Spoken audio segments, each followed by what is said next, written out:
నమస్తే అండి. Yanam Godavari A to జెడ్కు welcome అండి. ఈరోజు గోదావరి టేకు చేప బిడుపు ఎలా చేయాలో చెప్తాను. ప్రాసెస్ అయితే పెద్దదే, వీడియో కూడా లెంతీగా ఉంది. ఎక్కడ స్కిప్ చేయకుండా చూడండి. అలా చూస్తే ఇది ఎలా వండుకోవాలనేది క్లియర్గా కంప్లీట్గా తెలుస్తుంది.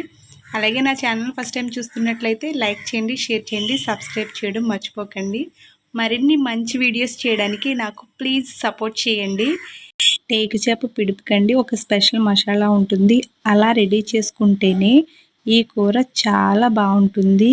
మీరు ఎవరికి పెట్టినా తినే వాళ్ళకి ప్రతి ముద్దకి మీరు గుర్తొస్తారంటే నమ్మండి, ఇదైతే నిజం. నేను చెప్పినట్టు వండేసుకోండి. ఇంకా ప్రాసెస్ చూసేద్దాం. చూసారండి, ఇదేనండి యానం గోదావరి టేకు చేప. ఇక్కడ అన్నీ ఫ్రెష్గా దొరుకుతాయని చెప్తాను కదా, దీన్ని కట్ చేసి తీసుకోవాలి. ఇదండి, ఇలా కట్ చేసి అమ్ముతారు. ఇలా కట్ చేసిన ముక్కల్ని తెచ్చుకుని మనం ఒక 2-3 సార్లు శుభ్రంగా కడుక్కొని టేకు ముక్కలు ఉడకడానికి సరిపడా నీళ్ళు వేసుకుని కొంచెం అంత పసుపు కూడా వేసుకోవాలండి. అలా వేసుకుని ఉడకపెట్టుకోవాలి. ఒక పొంగు వచ్చే వరకు మూత పెట్టుకుని ఉడికించుకోవాలండి. ఆ తర్వాత ఫస్ట్ పొంగు వచ్చేసిన తర్వాత మూత తీసుకుని ఇంకొక 4-5 నిమిషాల పాటు ఉడికించుకోవాలి. టేకు చేప ముక్కలు అయితే బాగా ఉడికిపోయినాయండి. స్టవ్ ఆఫ్ చేసేసుకుని ఈ ముక్కల్లో ఉన్న నీరంతా కూడా వంపేసుకోవాలండి. జాగ్రత్తగా ఉంచుకోవాలండి, ఎందుకంటే మరిగిపోయి ఉన్నాయి కదా నీళ్ళు, మీద పడితే కాలుతుంది. అందుకని చాలా జాగ్రత్తగా ఉంచుకోవాలి. ఇలా ఉంచేసిన తర్వాత ఈ చేప ముక్కలు చల్లారే వరకు 10 నిమిషాల పాటు పక్కన పెట్టేయాలి. చల్లారిన టేకు ముక్కల్లోకి చన్నీటిని వేసుకోవాలండి. అలా వేసుకోవడం వల్ల దీని పైన ఉన్న స్కిన్ అంతా బాగా తొందరగా ఊడొచ్చేస్తుంది.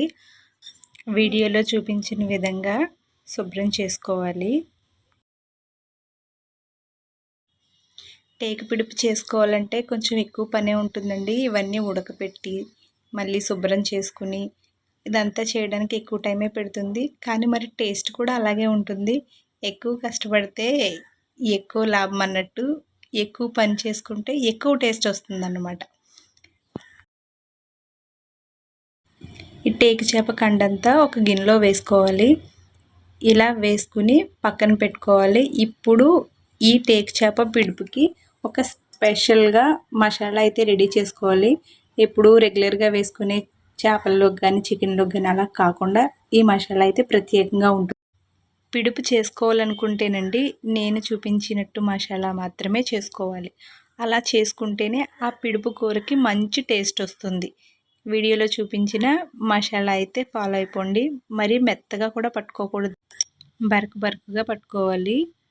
అలా రెడీ చేసుకున్న మసాలాని మనం ముందుగానే ప్రిపేర్ చేసి పెట్టుకున్న పిడుపులోకి వేసుకోవాలి.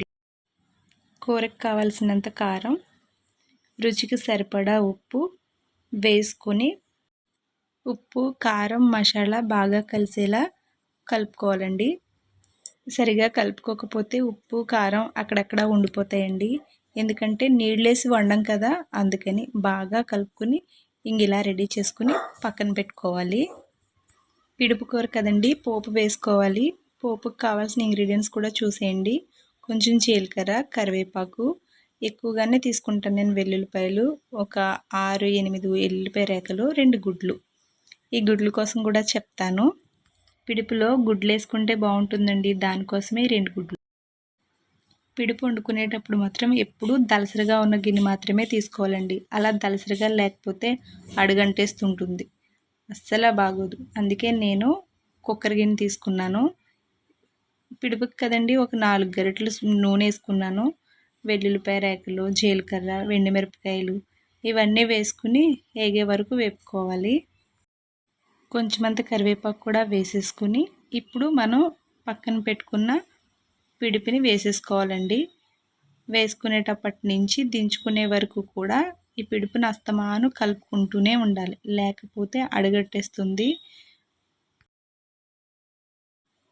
ఫ్లేమ్ హైలో పెట్టి అస్సలు వండకూడదండి, మాడిపోతుంది. స్లోలో పెట్టేసుకోవాలి. ఒక 10 నిమిషాల పాటు స్లోలో పెట్టుకుని వండుకుంటేనే మాడకుండా ఉంటుంది. పిడుపు వండుకోవాలంటే కొంచెం ఓపిక కూడా ఉండాలండి. ఎందుకంటే అన్ని కూరలాగా మూత పెట్టేసి మనం పని చేసుకుంటూ ఉంటే కనుక ఇది మాడిపోతుంది. కూర దింపేసుకునే వరకు కూడా కలుపుకుంటూ ఉండాలి.